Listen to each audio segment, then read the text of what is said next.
Bonjour à tous, bienvenue à ce webinaire 100 degrés, l'intervention psychosociale par le sport et le plein air, un levier pour la santé mentale des jeunes.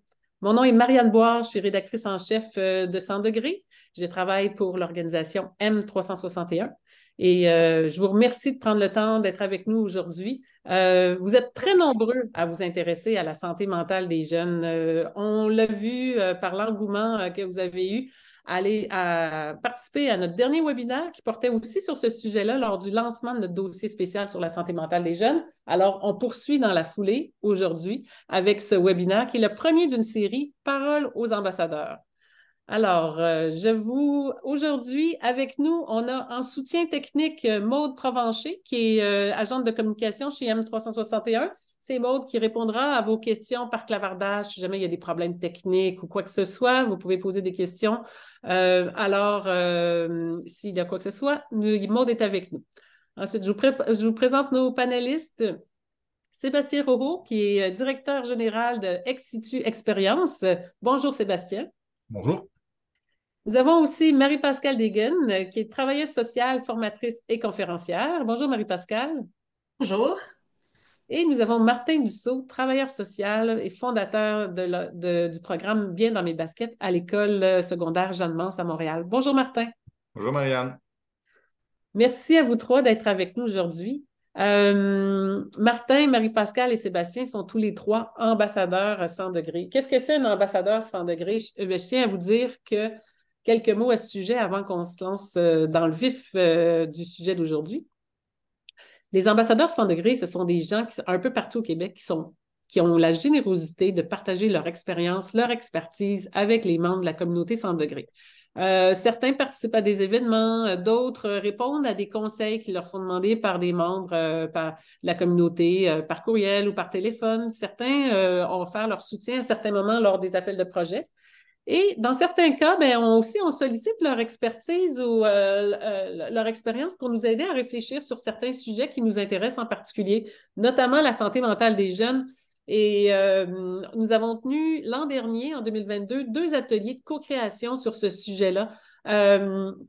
Et il y avait Martin, Marie-Pascale et Sébastien qui ont participé, mais il y avait aussi plusieurs autres ambassadeurs qui étaient là et on avait commencé à défricher un peu quels étaient les grands enjeux, quelles étaient les questions qui demandaient peut-être...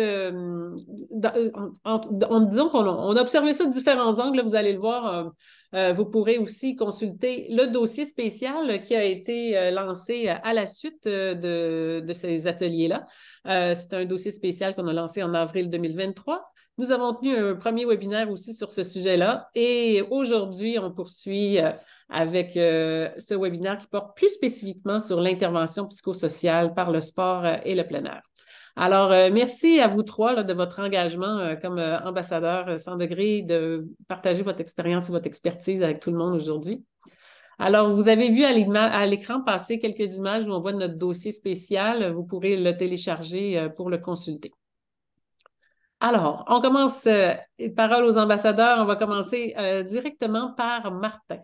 Martin, toi, tu es travailleur social. Tu as fondé le programme Bien dans mes baskets en 1999 à l'école Jeanne-Mance. C'est un programme d'intervention psychosociale par le sport qui est reconnu pour son impact extrêmement positif sur les jeunes. On a souvent écrit des articles à ton sujet, d'ailleurs. Les gens qui suivent 100 degrés te connaissent très bien, Martin. Tu as même toi-même écrit des textes à certains moments.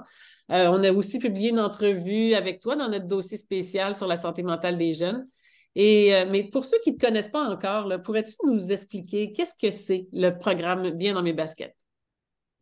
Merci de la présentation, Marianne. Bien dans mes baskets, dans le fond, c'est un programme de travail social qui utilise le basketball parascolaire, mais présentement, pas juste le basketball parascolaire, puis j'en reparlerai un petit peu plus tard, qui utilise le basketball parascolaire comme outil de travail social pour créer une relation avec les jeunes au travers de leur passion, pour ensuite leur permettre d'adhérer, d'acquérir des compétences qui vont faire en sorte que, pour nous, la société, on va être bien content quand ils vont terminer leur secondaire 5 puis être capable de fonctionner dans notre société.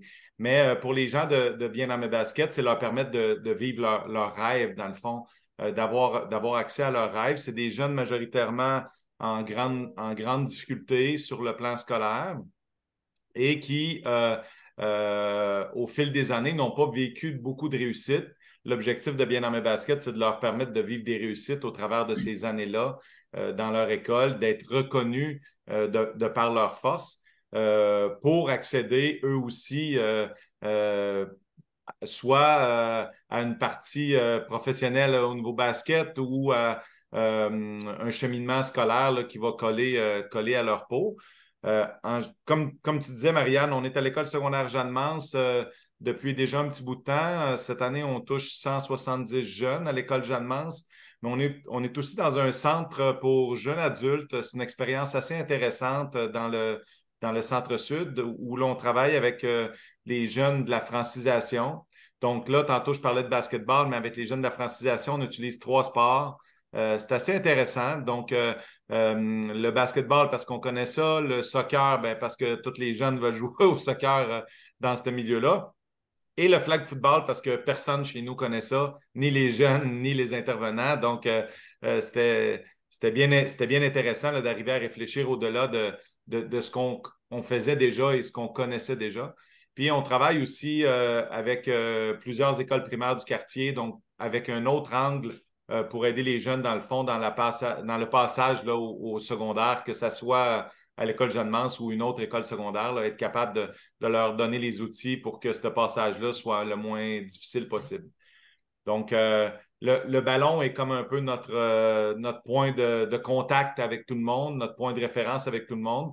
Et au fil des années, bien, on travaille des problématiques ou des besoins psychosociaux avec les jeunes, leurs familles, les groupes et la communauté des écoles parce que on pense que l'école, il peut être un très bon milieu comme il peut être un milieu extrêmement difficile selon comment il est fait. Donc voilà, c'est bien dans mes baskets.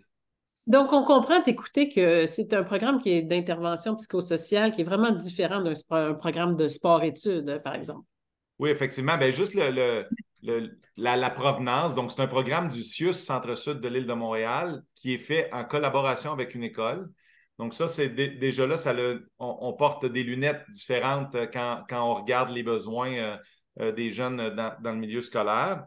Les programmes sport-études ont souvent, alentour de leur cadre, des questions de notes scolaires ou académiques ou même de coûts importants. Nous, on veut diminuer les coûts le plus possible pour que tout le monde y ait accès, puis être capable de diminuer les inégalités. Puis, surtout pas, on ne jouera pas avec les résultats scolaires. Donc, bien dans mes baskets, c'est une façon de travailler comme donner un cours de français est une façon de travailler.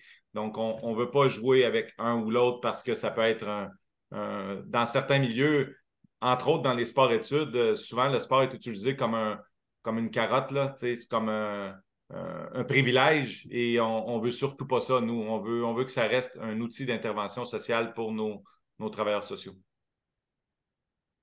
Merci, Martin. Et on va passer à Sébastien, mais on aura d'autres questions pour toi plus tard, c'est certain, puis, parce que il y a beaucoup de choses qu'on va vouloir savoir en plus sur Bien dans mes baskets. Sébastien, toi, tu as un pied dans le champ de l'intervention et un pied dans le champ de la recherche. Tu fais de l'intervention psychosociale par la nature et l'aventure. Tu es rattaché au département de psychoéducation et de travail social de l'UQTR, de l'Université du Québec à Trois-Rivières, et tu es aussi directeur général de chez Ex-Situ, qui est un centre d'expertise et d'innovation. Pour commencer, j'aimerais te demander, est-ce que tu peux nous expliquer quel type d'intervention psychosociale vous faites chez Ex-Situ concrètement? Là? Quel genre d'expérience vous faites vivre aux jeunes? Et merci, Marianne. Alors, en fait, ce qu'il faut savoir, c'est que chez Ex-Situ Experience, donc c'est un centre d'expertise et d'innovation qui tourne autour de 3 grands axes, hein. Un axe intervention, un axe formation et un axe recherche, où les 3 sont imbriqués. Donc, l'intervention participe aussi à la formation, participe aussi à la recherche. La recherche, en fait, nourrit nos façons de former et surtout l'intervention. Donc derrière ça, il faut voir qu'on utilise en fait l'intervention psychosociale par la nature et aventure comme modalité et comme approche d'intervention. Mais au-delà de ça, cette modalité-là s'incarne en fait dans une approche qui est très actuelle en fait et qui s'incarne dans une logique de transition socio-écologique. Donc, dans ce processus de transformation, ce qu'on vise, c'est de trouver des moyens d'intervention qui ont un angle différent des interventions, on va dire, traditionnelles, et beaucoup plus ancré, en fait, dans le domaine du sensible, dans le domaine, en fait, où notre rapport au monde est différent. Donc, quand on parle d'intervention psychosociale par la nature et aventure, le PAR prend une autre dimension. On ne fait pas de l'intervention en contexte de nature, par exemple. Le PAR devient un effet médiateur, en fait. On parle vraiment de médiation par l'entité nature. Et l'entité nature devient une entité à part entière, qu'elle soit humaine ou non humaine, et vivante et non vivante aussi. Mais c'est une mise à distance, en fait, qui permet d'entrevoir un vécu difficile et traumatique, qui permet et qui facilite, en fait, une intervention. Donc, on est vraiment dans cette logique-là de médiation à soi, à l'autre et à l'entité nature. Merci. C'est intéressant ce que tu nous expliques, mais je sais aussi que tu es impliqué dans de nombreux projets de recherche. Donc, est-ce que tu pourrais nous expliquer un peu quel genre de recherche vous menez, toi et tes collègues, sur ce sujet-là? Alors, nous, on intervient dans trois champs différents, dans un champ éducatif, communautaire et institutionnel. Donc, selon les milieux, on n'a pas le même type aussi de projets de recherche, ou ce ne sont pas des projets de recherche qui ont la même ampleur. Mais plus souvent qu'autrement, on essaie de voir justement les effets en fait des processus mis en place justement en intervention psychosociale par la nature aventure. Alors autant ça peut être sur les retombées d'un programme, mais on s'intéresse beaucoup quand même au processus de changement. Donc comment cette modalité-là change une trajectoire, par exemple, chez un jeune, non pas en termes, par exemple, je vais dire, de réussite scolaire, mais beaucoup plus dans tout ce qui est bien-être, réussite éducative, dans un devenir, parce qu'on a une toile aussi qui est très présente chez nous. On travaille beaucoup sur l'autorégulation et sur l'autodétermination. Donc, on travaille beaucoup sur le devenir du jeune et que lui-même, en fait, essaie de réfléchir à ce devenir-là. Donc, je veux dire, les leviers d'autodétermination ou les trames d'autodétermination sont un peu moins utilisés, on va dire, dans les milieux auxquels on s'adresse. Et on s'adresse, nous, en plus, à des populations qui sont vulnérables ou touchées quand même par des difficultés, on va dire, sociales ou psychosociales quand même assez sévères. Donc, ce devenir-là, des fois, n'est pas si simple que ça à trouver. Et ça touche beaucoup, on en parlera plus tard, mais aussi la motivation, savoir mon potentiel, ce que je vaux, c'est quoi mes compétences, qu'est-ce que j'ai envie de faire. Donc, on a une particularité, c'est que dans les programmes, on fait beaucoup, autant les programmes de recherche que d'intervention, on y va beaucoup par cette centration sur le devenir de la personne. Donc, on utilise beaucoup ces leviers-là au niveau de la recherche, donc ce qui devient intéressant. Mais on a un volet aussi qui est beaucoup sur l'apport, par exemple, de la nature ou du territoire, comme territoire apprenant, comme territoire qui est porteur de connaissances. Et récemment, justement, avec différents collègues à l'UQTR, nous avons reçu une chaire, en fait, en éducation, une chaire d'excellence, pardon, en enseignement. Et ce qui permet justement de se questionner sur l'apport justement de cette nature-là et du territoire qui nous entoure. Merci, Sébastien. Marie-Pascale, toi, tu es travailleuse sociale, mais tu fais plein de choses différentes là, comme travailleuse sociale. Tu as un parcours extrêmement riche et intéressant. Tu as fait de l'intervention, mais tu as donné aussi des formations, des conférences. Petite parenthèse aussi, on a la chance de te compter comme collaboratrice de longue date là, au Webzine 100 degrés. Tu as publié dans les dernières années plusieurs textes sur la santé mentale des jeunes, et notamment, entre autres, l'éco-anxiété. C'est un sujet qui t'intéresse beaucoup. Comme travailleuse sociale, tu es impliquée ou tu l'as été là, en fait, tu as été impliquée comme travailleuse sociale ou comme porteuse de projet en promotion de la santé dans plusieurs projets en promotion de la santé. Je ne pourrais pas tous les nommer ici, là, c'est impossible, mais notamment, tu as travaillé beaucoup à l'hôpital Sainte-Justine, tu vas souvent sur le terrain au Nunavik, tu collabores à plusieurs projets, notamment le projet Face au vent, et tu es impliqué aussi dans le réseau, dont on va parler plus tard vers la fin du webinaire. Mais dis-moi, là, si on cherchait un dénominateur commun à tout ce que tu fais, tous les projets dans lesquels tu es engagé, qu'est-ce que ce serait? Oui, ben, quand je t'écoute, ça m'étourdit. Ça a l'air d'aller dans toutes les directions, mais il y a effectivement un fil conducteur. Puis c'est un parcours où il y a eu, oui, plusieurs activités en parallèle, mais essentiellement, si je fais le fil, là, j'ai été très jeune monitrice, après éducatrice pendant mes études, après travailleuse sociale. À partir de là, formatrice, gestionnaire de projet. Là, je suis co-responsable d'un programme, du programme Agirto au Nunavik. Puis, à travers tout ça, ben, au départ, c'était vraiment une passion pour l'être humain, pour les enfants plus particulièrement, mais ça s'étend à tous les groupes d'âge. Mais pour le développement du potentiel des êtres humains et leur santé aussi, puis même au niveau des collectivités. Donc ça, c'est vraiment définitivement un fil conducteur, mais tôt et à travers tous ces domaines-là, les interactions entre l'être humain et son environnement sont vraiment importantes. C'est vraiment un des propres du travail social, c'est de s'intéresser aux interactions entre l'être humain et son environnement.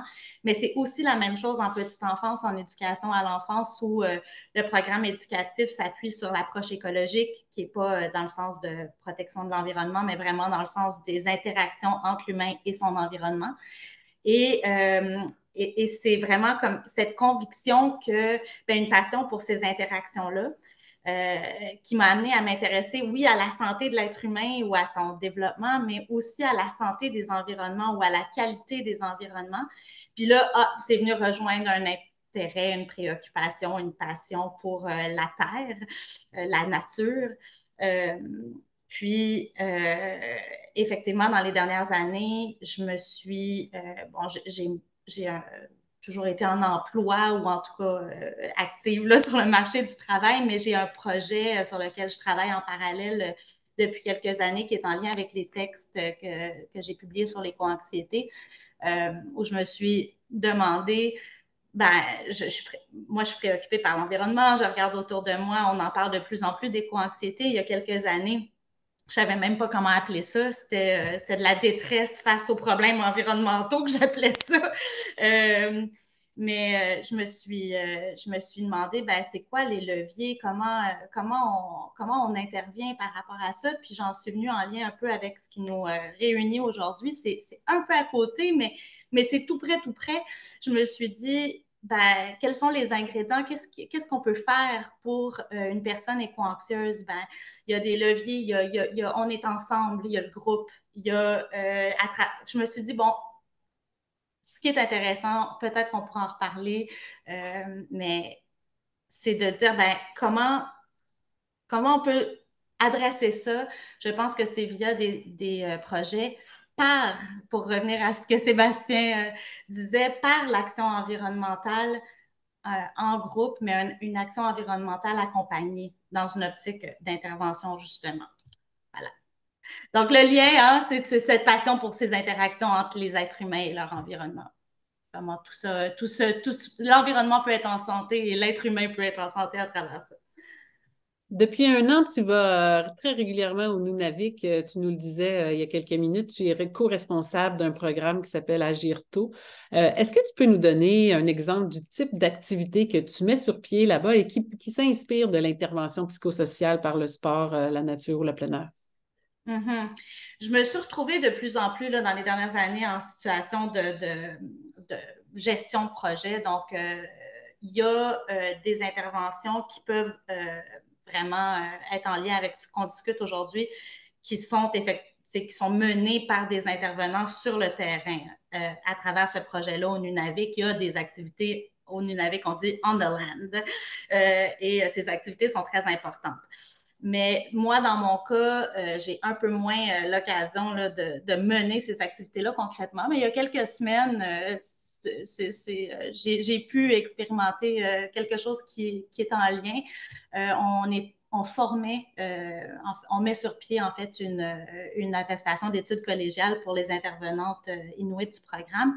Et c'est en lien avec un cégep qui est venu à Kuujjuarapik avec nous, offrir de la formation. Puis, dans le contexte de cette formation-là, on a amené les étudiantes qui sont des intervenantes, en fait, cueillir des bleuets, cueillir des baies, ce qui est une activité traditionnelle importante, là, pas juste traditionnelle, culturellement très significative. Et justement, on a établi des liens. Là. Il ne s'agissait pas juste de sortir, prendre une pause là, au soleil. C'était vraiment une activité qui avait des visées qui étaient liées aux objectifs de la formation, donc valoriser les activités culturellement significatives.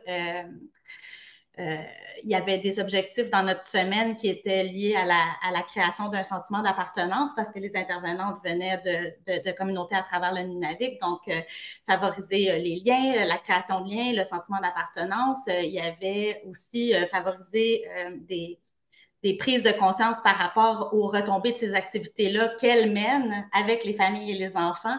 Donc, voilà, ça en est un exemple. Mais merci, Marie-Pascale. On va poursuivre avec une première question du public et ensuite on continuera avec des questions individuelles à chacun d'entre vous. Il y a plusieurs personnes d'entre vous qui nous ont écrit au sujet de la question de la motivation, qui est vraiment un grand problème, semble-t-il, qui s'aggrave depuis quelques années.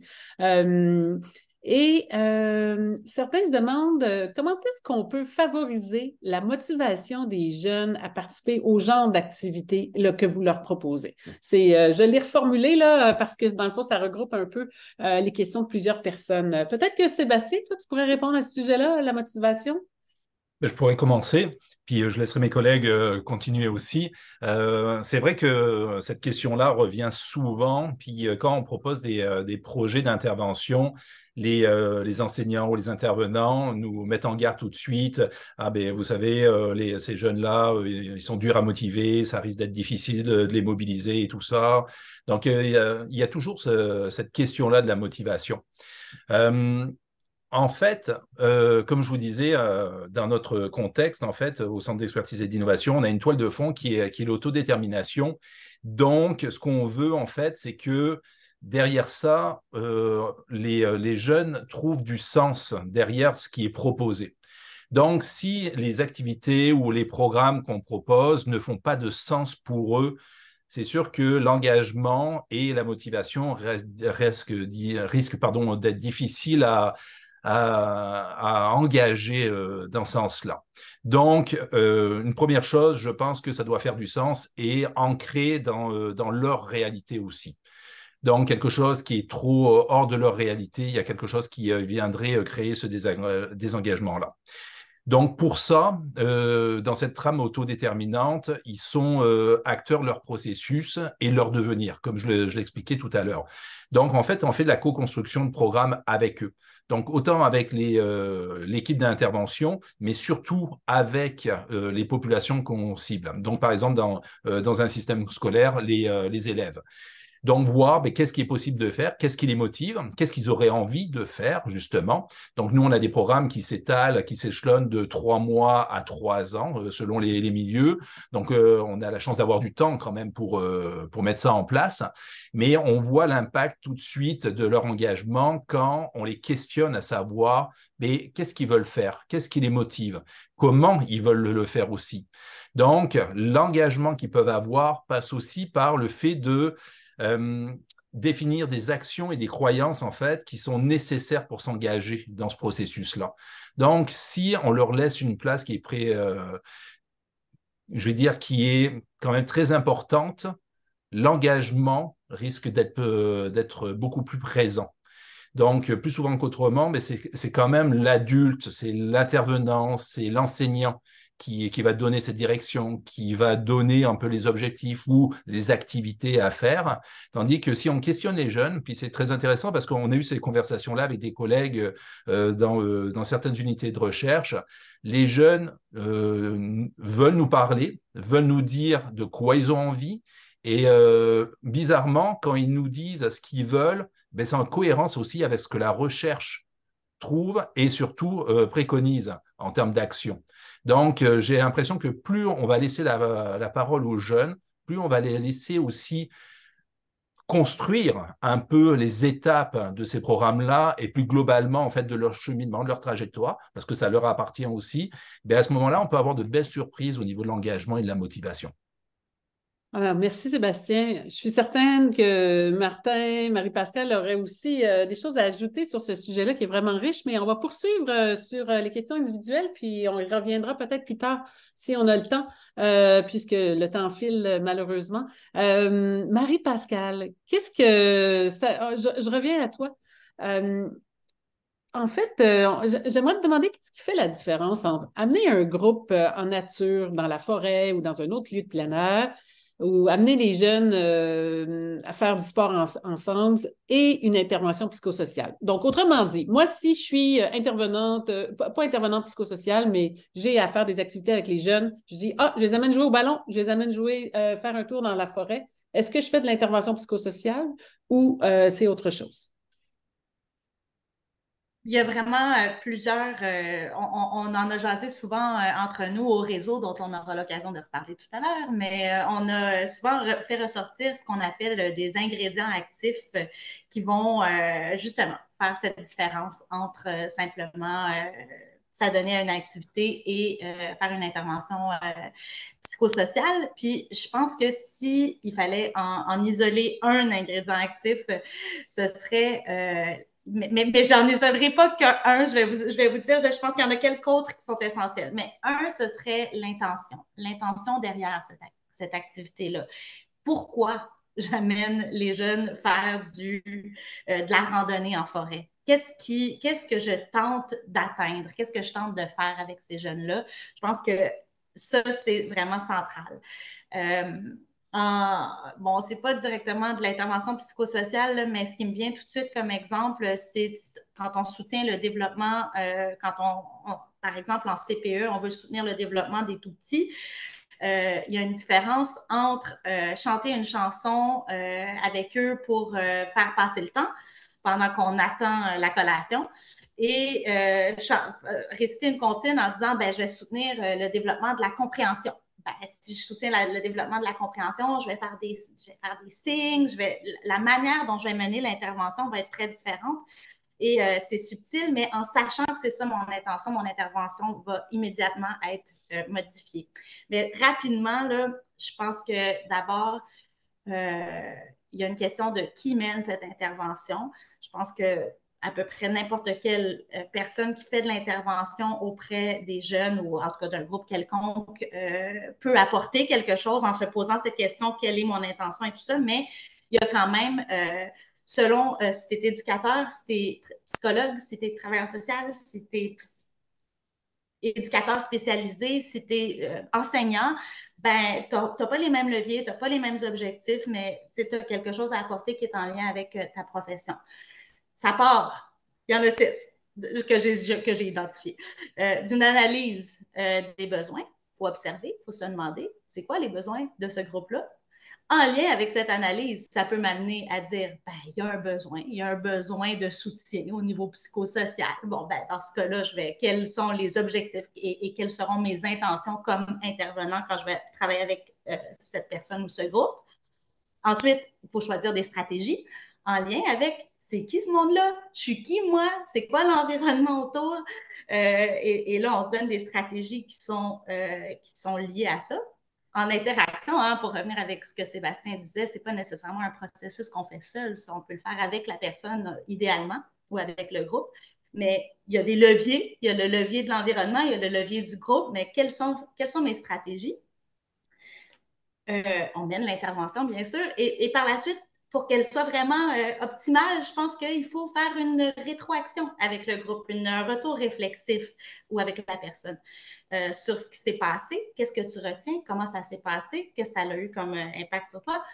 Tenter d'amener la personne à faire le pont pour le réinvestir dans sa vie, ce que tu as appris là, comment ça peut s'appliquer ailleurs. Et c'est ça, il y a une évaluation des impacts par la suite. Si je prends l'éco-anxiété, ben, je remarque qu'il y a de l'anxiété, je remarque qu'il y a un sentiment d'impuissance. OK, ben, mon intention, ça va être de favoriser l'empowerment, de favoriser la confiance en soi, la capacité d'agir, le sentiment d'efficacité, puis OK, on va le faire. On va aller, par exemple, faire une corvée, mais il ne suffit pas de faire une corvée parce que là, ça va retomber à plat.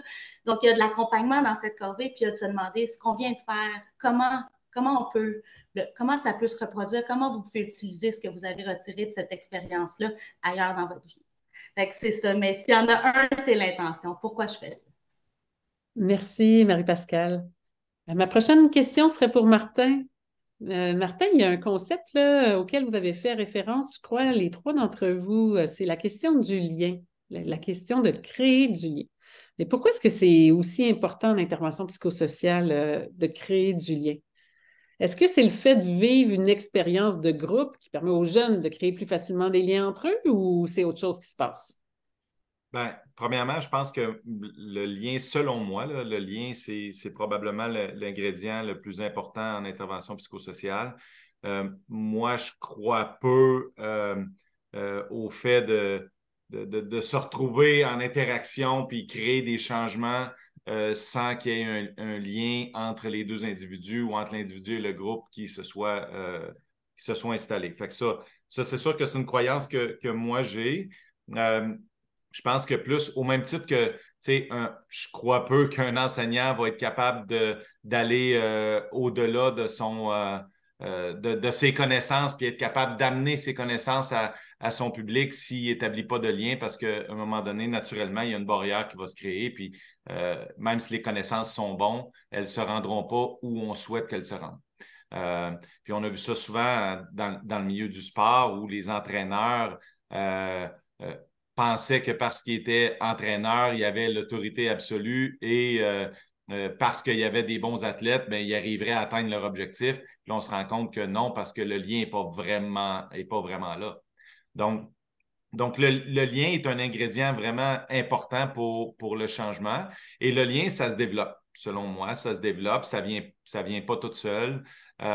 Plus qu'on va s'intéresser, puis là, je parle de mon cadre à moi, là, où que je travaille avec des jeunes ados athlètes ou qui aimeraient ça être athlètes. Si on s'intéresse justement à l'humain ou l'adolescent derrière le rôle de l'athlète, on a beaucoup plus de chances de développer ce lien-là. Donc, le temps passé à l'extérieur du gymnase est pour nous primordial. L'accueil à l'intérieur du gymnase, la fin des séances, parce que là, oui, ils quittent le gymnase, mais ils s'en vont ailleurs dans un milieu qui est le leur. Donc, c'est tous des moments qui sont vraiment importants, qui nous permettent de créer ce lien-là pour que l'adolescent en tout cas, puisse prendre conscience que on ne souhaite pas juste qu'il remporte une bannière à son école. Ce qu'on souhaite, c'est de créer quelque chose pour que s'il a besoin de nous, qu'on soit là. Donc ça, c'est super important. Tantôt, on parlait de groupe. Effectivement, le groupe, c'est un autre système. C'est quelque chose de différent qu'on peut regarder dans une intervention sociale. Puis là, si je reviens avec le lien, c'est pas à cause que tu as 13, 14, 15 personnes que tu as un groupe. Donc, le groupe, il faut le travailler, il faut créer le lien entre ces gens-là. Tantôt, on a parlé d'objectifs communs, de qu'est-ce qui fait du sens. Sébastien a beaucoup mis qu'est-ce qui fait du sens dans un groupe, c'est encore plus important parce que tu ne seras pas motivé à aller dans un groupe si tu ne reconnais pas ce que tu as à faire là. Puis pourquoi tu le fais là. Ça va durer même si c'est bien cool, ça va durer quelques temps, puis après ça, tu vas te retirer parce que ça ne fera plus de sens pour toi. Donc, le groupe est un lieu où on peut travailler les liens, on peut tisser des liens pour utiliser après ça ce groupe-là comme levier. Donc, en tout cas, pour moi, c'est quelque chose d'assez intéressant qui reste à continuer à regarder parce que souvent, il y a des fausses croyances qui disent, ben, vu qu'ils sont 12, ben, c'est un groupe, puis on va les faire avancer comme groupe. Un groupe, ça a une vie, selon moi, donc il faut développer, puis faut être patient pour atteindre des objectifs de groupe. Merci, Martin. Ma prochaine question pour Sébastien. Toi, Sébastien, tu travailles avec des jeunes qui ont eu des expériences de vie quand même souvent bien difficiles. Tu travailles avec eux non seulement en contexte de groupe, mais aussi dans un contexte de nature. En quoi est-ce que la combinaison des deux contextes, le groupe et la nature, ça peut être bénéfique pour eux? C'est sûr, on parle beaucoup en fait actuellement de la nature et des bienfaits de la nature. Donc là, oui, il y a beaucoup de littérature là-dessus. Donc quand des personnes viennent en nature pour X raisons, on va dire, il y a des bienfaits. Cependant, il faut nuancer quand même. C'est pas une modalité. Alors non, je vais plutôt dire aller en nature ne fait pas du bien à tout le monde. Donc imaginez bien que quelqu'un qui est en déconnexion de nature, mais aller en nature, en grande nature par exemple, peut être une source anxiogène et stressante. Donc il faut, je pense, démystifier ça parce qu'on entend beaucoup ça quand même. Donc oui, il y a des belles retombées et tout ça, mais attention, il y a aussi des profils de personnes où ça peut être plus délicat. Donc, c'est pour ça qu'inscrire ça dans une séquence permet de mieux appréhender son environnement. L'environnement naturel qu'on connaît de par cette déconnexion-là qui est documentée depuis un petit moment nous amène à penser que justement, une approche très graduelle peut être gagnante justement pour à un moment bénéficier de ces retombées positives-là. Et c'est là où le groupe aussi peut jouer un rôle. Donc, dans les liens, comme disait Martin, ces liens qui sont essentiels à un groupe, justement, pour des jeunes qui ont été fragilisés et où le lien est difficile, le lien à l'autre, à l'adulte, à l'autre dans son altérité, dans ses différences, mais aussi ses points de convergence qui existent, mais réapprendre à se mettre en lien en contexte de nature ou je vais reformuler par la nature parce qu'on est dans une logique de médiation, mais la nature facilite cette mise en lien-là. Et ces liens-là aussi facilitent peut-être une accessibilité à l'autre plus facilement. Et ça, même avec les intervenants, avec les enseignants, avec l'adulte, par exemple, ou quand on se retrouve en nature, il y a un effet de nivellation qui fait que on se retrouve un peu tous un peu dans le même bain, donc pour ne pas parler de bain de forêt avec un mauvais jeu de mots. Mais autant donc la nature que ces liens, ces interrelations dans le groupe facilitent l'accès à l'un et à l'autre et favorisent ça. Puis je pense que ça met en relief beaucoup aussi le fait que ces liens-là amènent aussi à un moment du bien-être. Réapprendre à être en lien avec l'autre, ça nous permet aussi de se sécuriser et de revenir dans un autre environnement, peut-être avec d'autres outils, avec d'autres stratégies qui vont être peut-être plus efficaces à ce moment-là. Donc, cette mise en lien-là est intéressante. Et c'est surtout, je pense aussi que les intervenants ou les facilitateurs, en fait, on les appelle souvent un facilitateur parce qu'ils facilitent un processus de changement. Ces facilitateurs-là aussi doivent avoir une posture particulière pour se mettre en lien et favoriser ces liens-là. Donc, il y a beaucoup de choses autour de ça qui sont quand même assez complexes, qui ne sont pas des pilules miracles ou des façons de faire où ça se fait automatiquement. Donc, je pense qu'il y a quelque chose dans la posture d'intervention qui doit être réfléchi et analysé. Et puis même en recherche, se questionner beaucoup sur ces postures-là qui pourraient faciliter justement des mises en lien saines et bénéfiques. Et cette mise en lien aussi avec l'environnement pour ça. Vous êtes tous les trois passionnants et généreux de vos réponses. Dans les prochaines questions, on va y aller un peu plus rapidement pour couvrir les différents points qu'on avait prévus avant la fin de ce webinaire parce que le temps file. Mais je te relancerai tout de suite, Sébastien, parce que j'aimerais et peut-être que les autres pourront compléter ta réponse. Quels sont les ingrédients de succès d'une intervention psychosociale par la nature et l'aventure? On en a déjà une petite idée par les réponses que vous avez données, mais qu'est-ce que tu pourrais ajouter, peut-être qui n'a pas encore été couvert, comme ingrédient de succès? Je vais en rajouter un, peut-être avoir une vision beaucoup plus axée sur le potentiel et le bien-être de la personne. Donc, c'est-à-dire ne pas tomber dans le piège d'avoir une vision normocentrée et déficitaire de la personne. Donc, pour être court, je dirais ça. Merci. Marie-Pascale, Martin, auriez-vous quelque chose à ajouter à ce sujet? Ben, je pense que les ingrédients ont été nommés tant par Sébastien puis Marie-Pascale en cours de route. Euh, je pense qu'une chose, un piège que je tendrais à éviter, dans le fond, c'est que la société change et ben, il faut s'ajuster. Donc, c'est pas à cause qu'une intervention est bonne cette année qu'elle va l'être l'année prochaine. Donc, il faut refaire les analyses de besoins. Puis, souvent, dans les programmes ou dans ce qui est fait, il y a beaucoup de choses qui partent en haut, c'est décidé pendant un bout de temps, puis le temps que ça soit installé, il se passe beaucoup de temps, mais la société, elle change pendant ce temps-là aussi. Fait que c'est pas sûr que c'est si efficace que ça. Donc, moi, je dirais, avant de se lancer dans un projet, ben, faisons attention pour faire notre analyse des besoins comme il faut à chaque fois. C'est ça. Marie-Pascale, est-ce que tu voudrais ajouter quelque chose?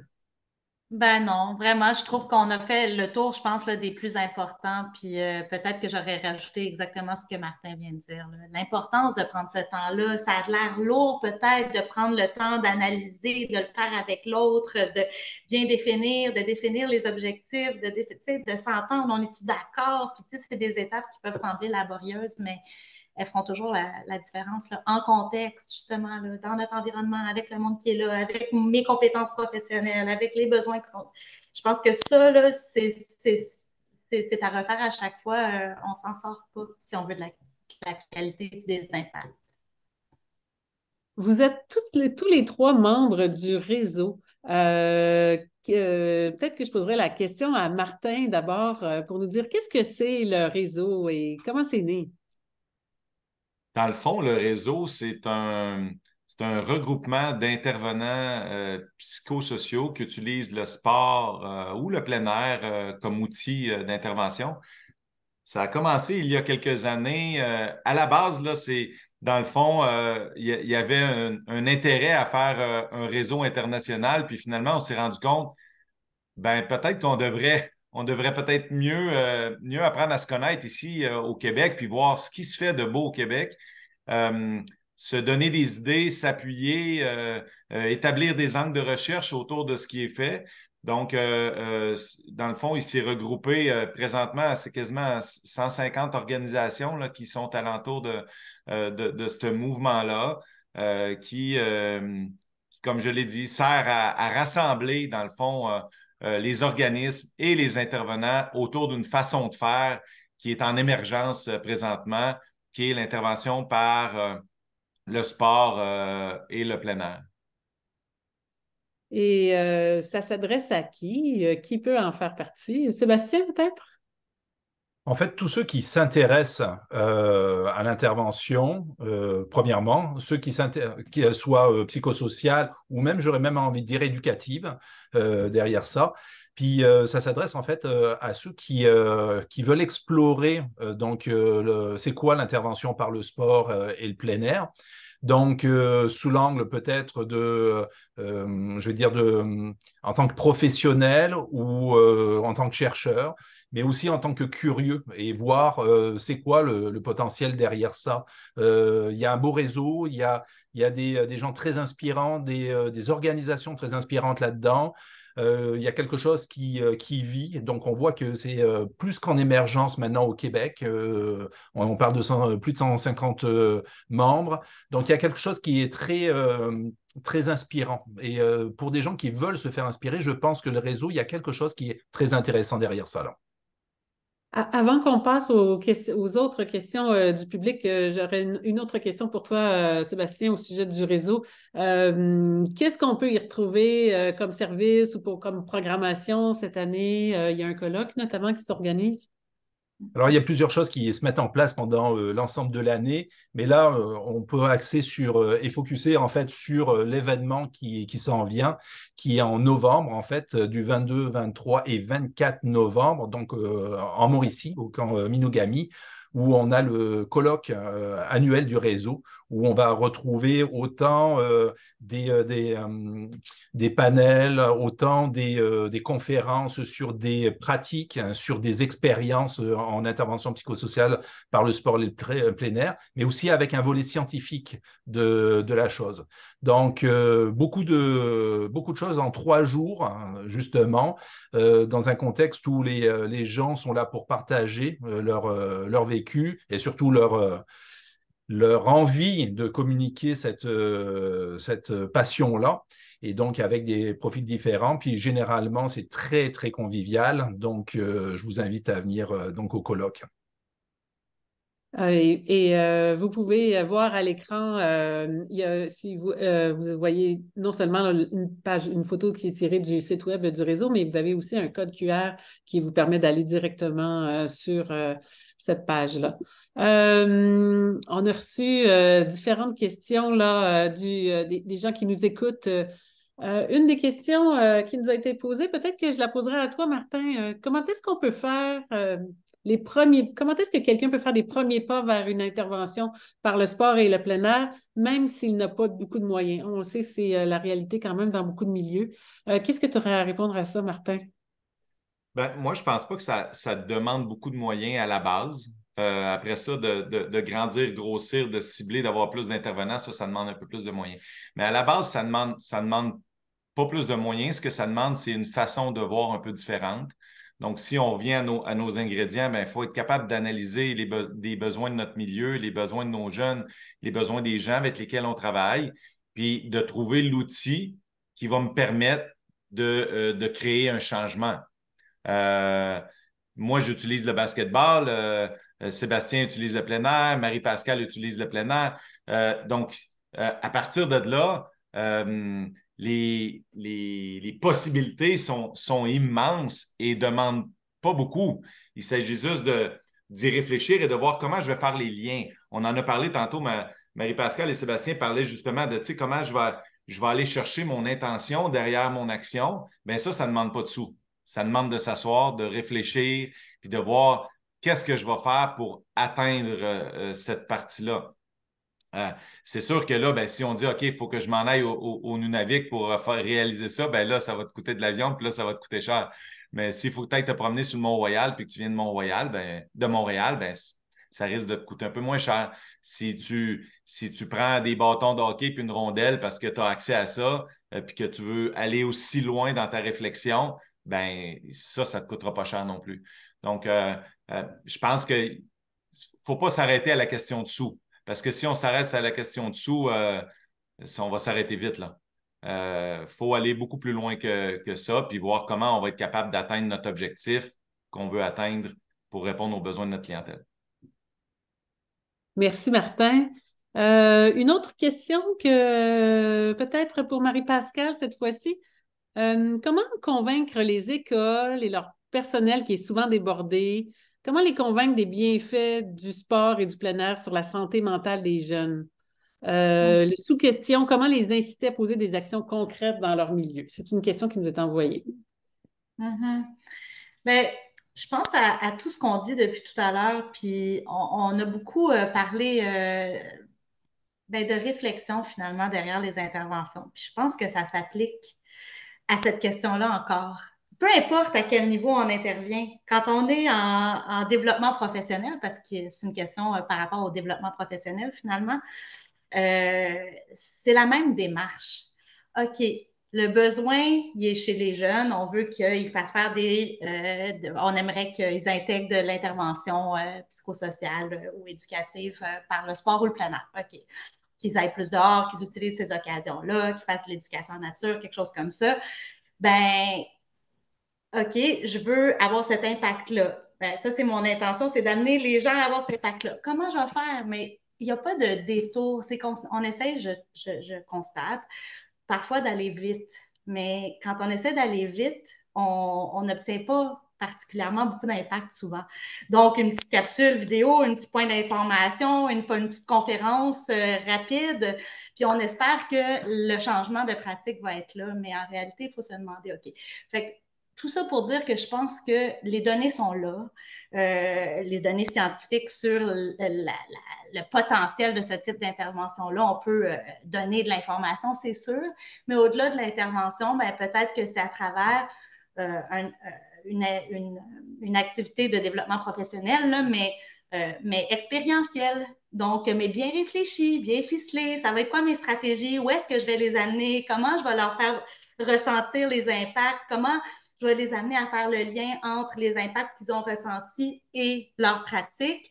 Puis, bon, c'est de bien ficeler finalement la démarche là, à travers laquelle on veut les amener à changer leur pratique, ben, c'est de la réfléchir puis de bien la ficeler. Puis je pense que s'ils peuvent expérimenter les impacts, faire les liens avec leur travail, voir que c'est simple. Tu sais, quand on identifie des enjeux, l'enjeu, il pense que ça coûte cher, que ça va être compliqué, que ça va être loin. On identifie les enjeux. Bon, le faire vivre dans la cour d'école, de façon simple, avec peu de matériel, de penser à tout ça, puis de le faire comme il faut pour qu'après, ben, ils disent « Hey, c'est vrai, c'était facile, c'est vrai, c'était bon, puis c'est vrai que je peux faire ça. » Merci à vous. Marianne, Oui, juste oui, pour faire un suivi sur Marie-Pascale, je pense qu'une chose qui est importante, c'est que souvent les gens, ils pensent que ça va leur coûter beaucoup d'argent. Puis il faut essayer de les ramener à voir que ça va être payant pour eux de faire ça. Donc, tu sais, si comme psychoéducateur, tu suis 20 personnes qui ont des problématiques d'anxiété, ben peut-être que si tu faisais un groupe de 12 puis que tu travaillais ton anxiété par le plein air, ben ça deviendrait payant pour toi, ton horaire, Donc, il faut essayer d'amener les gens et les milieux à voir que c'est payant de faire ce genre de choses-là différentes. Et ça nous amène dans une clientèle qui n'aurait probablement pas consulté juste par la parole dans un bureau. Donc ça aussi, je pense, pour les milieux, c'est une bonne façon de vendre la chose. Merci Martin, merci Marie-Pascale, merci Sébastien. Vraiment, merci à vous trois pour votre présence aujourd'hui. Merci à tout le monde aussi qui nous avait écoutés tout au long de cette heure. Je vous rappelle que si vous voulez trouver de l'information supplémentaire sur l'intervention psychosociale par la nature et le plein air, vous pouvez en trouver sur le site du réseau, mais aussi vous pouvez, sur un thème plus général, la santé mentale des jeunes, vous pouvez consulter notre dossier spécial sur ce sujet où on a également un dossier numérique où on ajoute constamment de nouveaux articles sur ce sujet-là. Je vous invite aussi à explorer la plateforme Apprendre de 100 degrés où vous pouvez trouver différents cours en ligne. Il y en a quelques-uns qu'on a diffusés récemment, un sur la santé mentale des jeunes, mais un autre sur la prescription la prescription de nature et de plein air. Alors, je vous invite à explorer tout ça. Merci à vous tous et on vous retrouve, on espère vous retrouver pour un prochain webinaire dans quelques semaines. Merci à vous trois. Marianne. Merci, Marianne. Merci.